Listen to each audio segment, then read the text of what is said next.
এই কবিতা, ছোট বাচ্চাদের কাপড়ের দোকান দিছো নাকি তুমি? দোকান দিব কেন? কয়েকদিন পর নতুন মেহমান আসবে, ছোট ছোট জামা কাপড় দেখতে কত ভালো লাগতেছে, এই জন্য আমি খুব মেলায় দেখতেছি। দেখো কি সুন্দর।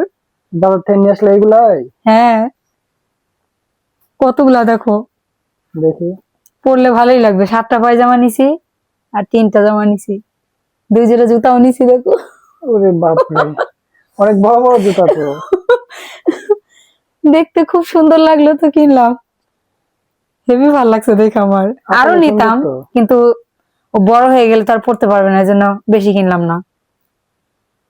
আগে প্রস্তুতি নাকি নতুন মেহমানের জন্য? যেই ঠান্ডার মধ্যে হচ্ছে, হয়েই তো কাঁপাকাঁপি শুরু হয়ে যাবে, ওকে কষ্টতে রাখা যাবে বলো? খেতাতে তো ঠান্ডা মানবে না, তারপরে গায়ে জামা কাপড় না দিলে এই হবে? মাসে নাকি শীত আরো বেশি পড়বে। হ্যাঁ, আমার জন্য সবাই একটু দোয়া করবেন, যাতে ঠান্ডাটা একটু কম হয়। আল্লাহর কাছে প্রার্থনা করেন যাতে একটু রোদ ওঠে।